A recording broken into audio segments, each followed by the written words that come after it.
Greetings and salutations, friends, and welcome back to more Warhammer 40k lore. Today we're going to have a look at a rather iconic weapon of the 41st millennium, the Adeptus Astartes bolt gun. Now, of course, the Adeptus Astartes are not the only fighting force to utilize the bolter, but they are nevertheless inextricably linked to one another.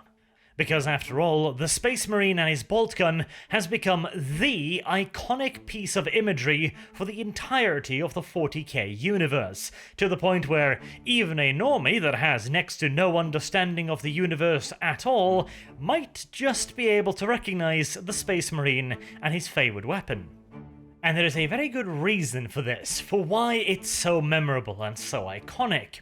Because the bolter is very unique in its look, its operation, and its design, and in what it does, especially when you compare it to the weapons of other big sci-fi universes. Let's first have a look at perhaps one of the most well-known, Star Trek's phaser. It's sleek, it's elegant, it's small, and hell, it barely even looks like a weapon. It looks like almost some sort of magic wand. And to be fair, it's not really a weapon, pure and simple. It is far more along the lines of a multi-purpose tool than simply an instrument for killing. And of course, this perfectly reflects the ideology and the morals of the people using it.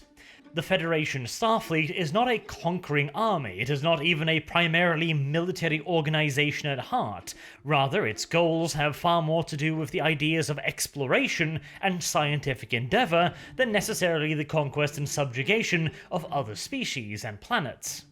And even if we look at an instrument specifically designed for killing, like the Mark III phaser rifle, you can still see the overriding design elements. In this case, it is recognizable as a weapon, as a rifle, but it is still sleek, rounded, elegant, and futuristic. Let's look at another popular science fiction weapon, the E-11 blaster rifle. In this case, it looks decidedly cruder, understandably so since the original weapons were based on World War II era weapons, and that is a theme that continues to this very day, but it's clear that they were going for more of a science fiction-y look. The weapon is rounded, it's sleek, it's almost elegant in its own way, and of course, like the phaser, they don't fire bullets. Instead, they fire futuristic-looking beams, or bolts of energy, or laser rounds.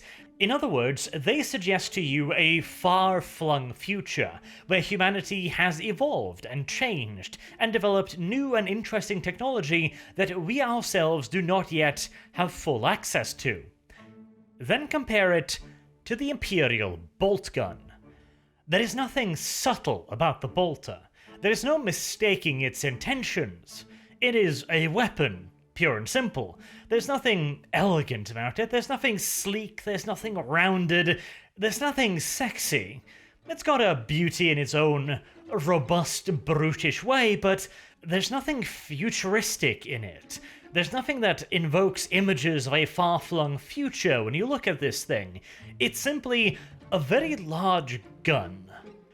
And that brute simplicity is such a major part of its charm. It tells you everything you need to know about 40k. It tells you that this is a violent universe, a dark universe, a brutish universe. It doesn't try to please the eye with sleek curves or soft edges. It doesn't try to deceive you into thinking humanity has somehow evolved by firing some fancy high-tech laser beam. It doesn't try to coddle you in any way.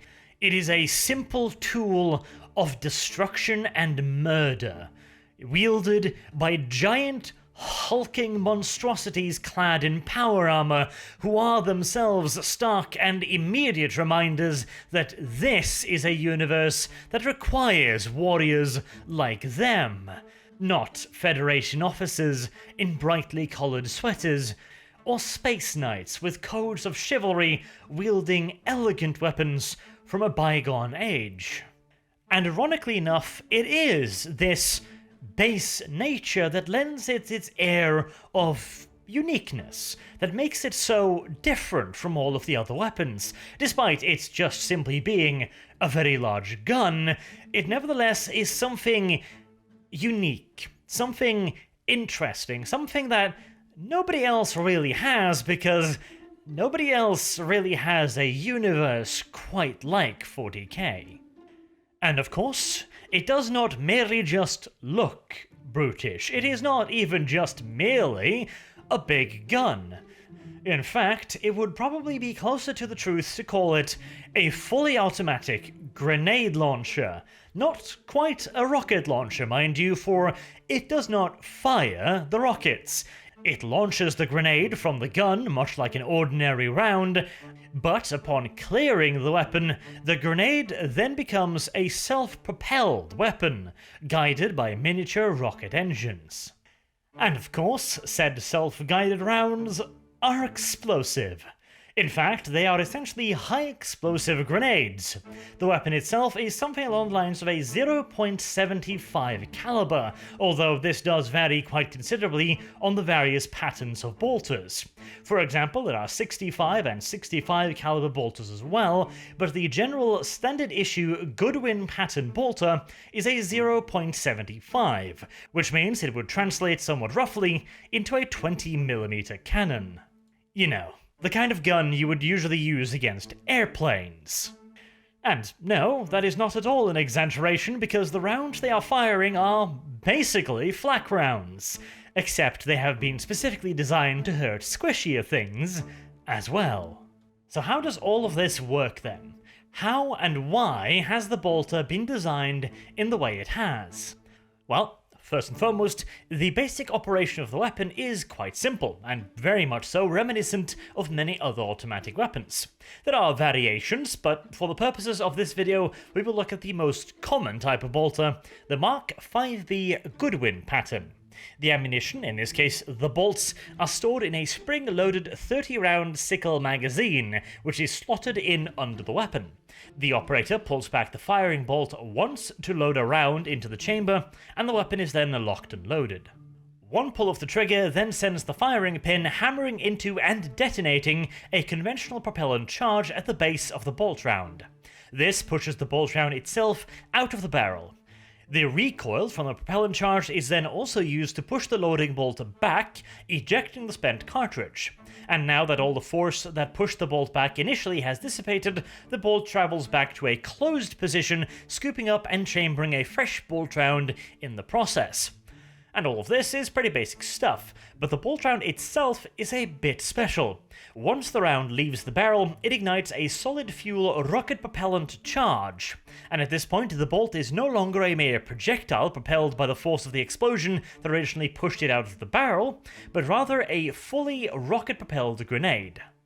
And to ensure that the bolt remains steady in its flight towards the target, it is equipped with a miniature gyro stabilizer, and many rounds also impart spin onto the grenade via slanted nozzles around the grenade's base. The interior of the bolt is made up primarily by the main explosive charge, along with a super dense material core, to add weight, momentum, and penetrating power to the round. The main charge is also linked to a mass-reactive fuse created to detonate the charge with a split-second's delay, so as to ensure the detonation takes place inside the victim, where maximum damage can be done. And now, obviously, the primary killers here is the sheer kinetic force of a 20mm rocket round and the high explosive core, but the round is also sheeted in a thin, high-quality steel sleeve that can create considerable quantities of shrapnel should the Astartes, on the occasion, miss the target, but still want a chance of maiming anything within a certain distance. Finally, the bolt round is capped with a diamantine penetration tip to ensure it can punch through pretty much any conventional body armor. Now, this might seem like a wee bit of overkill. After all, what really requires a 20mm high explosive round to put down? But if you see the kind of nonsense the Space Marines are expected to deal with on a regular basis, you might start realizing that it's not so much overkill as it might actually be underkill, considering some of the shit they're facing is literally several meter-tall monster bugs from outer space who have come to devour all life in the entire galaxy, or the ancient metallic servants of star-devouring gods, or the less ancient but highly heretical servants of other whilst not entirely star-devouring, equally cuntish deities. And whilst many of these threats were not around when the bolter was first designed for the Great Crusade and even earlier, the Thunder Warriors, the weapon was designed with the specific idea in mind that it should be able to kill anything and everything it came across, and already all the way back then, there were many bad things out in the galaxy that went bump in the night that required a fair bit more killing than what your average fully automatic weapon could provide. Plus, of course, they required a weapon big enough for the Astartes to not simply break merely by handling it. That was another prerequisite for the design of the bolt gun. The Astartes are a somewhat blunt force instrument in most cases. They have a habit of being quite forceful with their weapons, and if they were given something not suitably robust, they might simply end up breaking it. Granted, they would probably break it over the head of some vile xeno species, but nevertheless, a broken weapon is hardly of much use to anyone.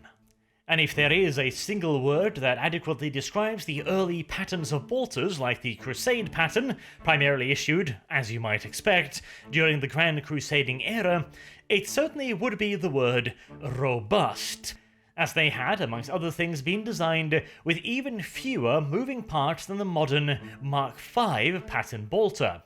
One might even go so far as to say that the early Crusade patterns were often designed not necessarily to last, but to be utilitarian, in that the various parts that once they received sufficient wear and tear could simply just be replaced, rather than repaired or in some other way fixed.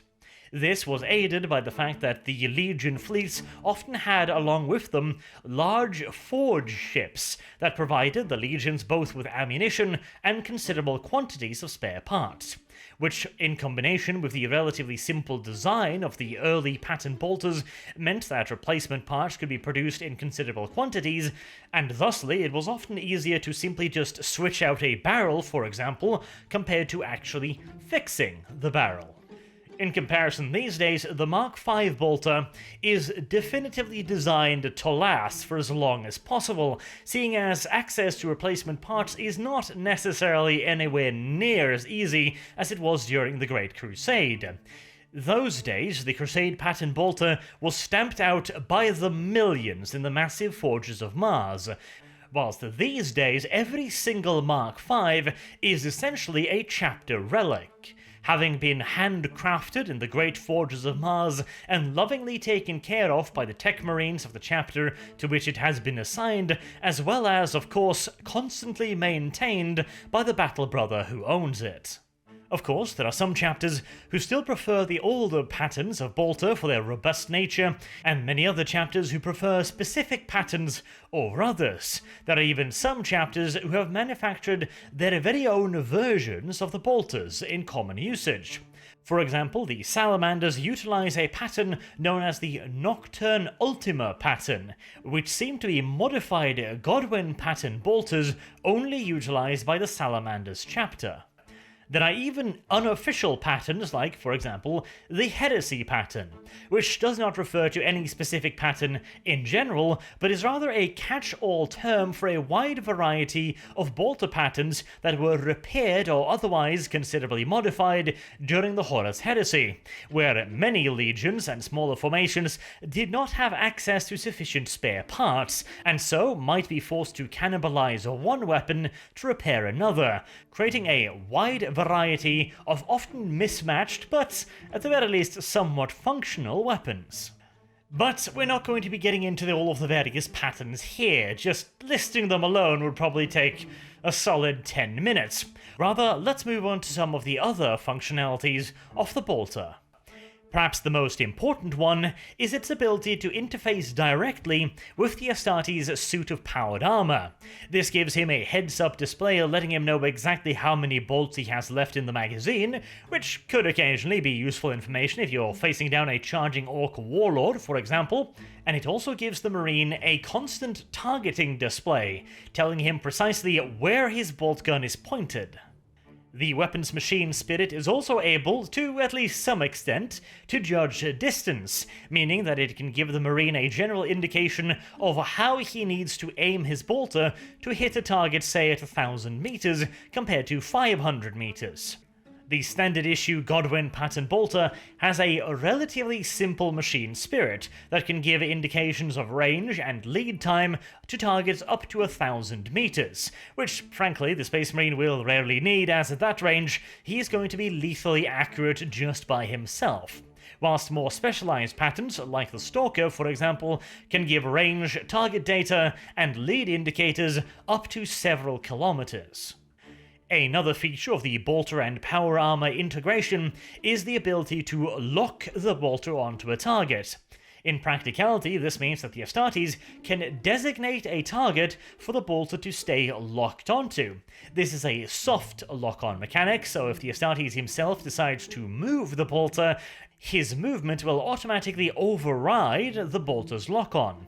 But as long as the Astartes does not provide conflicting input, the bolter will independently feed information to the power armor, ensuring that it'll stay pointed towards the enemy. Some more advanced patterns of bolters, and occasionally also the power armor itself, or specialized types of helmets, or indeed even ammunition in some cases, might also be equipped with miniaturized Auspex technology, allowing the weapon, the armor, or indeed, as mentioned in some cases, the ammunition, to feed targeting information back to the heads-up display, allowing the Marine in question, for example, to see through walls or track targets via their thermal signatures. And finally, it's also important to mention the fact that the bolt gun has become far more than just a weapon within the modern Imperium of Man. It might have started out as a simple tool meant to murder a wide variety of undoubtedly evil aliens, but in the modern Imperium it has become as much a religious relic as it has a weapon. It has, in a very literal sense, become a symbol, an icon representing the Emperor's wrath and his avenging angels.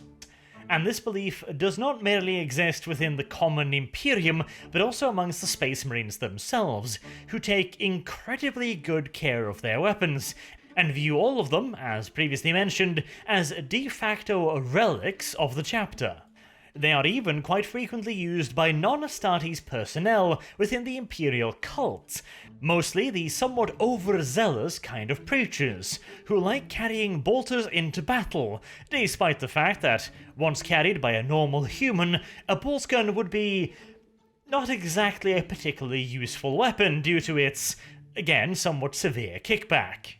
But of course, a true believer doesn't worry himself about such minor problems like his weapon not being particularly effective in his hands.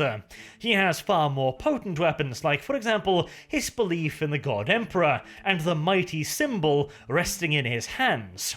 Of course, some of the more logical preachers might choose to not utilize a full-sized bolter, and instead utilize a version specifically designed for normal humans. Even this miniaturized version has quite a kick, but nothing in comparison to the full-sized version, and honestly, even calling these mini bolters is, well, it is technically a correct term, but it feels inaccurate, like comparing a 50 caliber sniper rifle to a 9mm pistol. They both fire bullets, they both have barrels, and yet the differences between the two are fairly obvious. But hey, if nothing else, it certainly is a kick-ass religious symbol, and, in all due likelihood, more effective than a hammer, which is the chosen religious symbol of a certain other order that may or may not exist in the 41st millennium. And on that speculative note, I'll wrap up this video on the bolter. Until next time, I've been Arch, thank you very much for listening, and I hope to see you all again soon. Have a good day.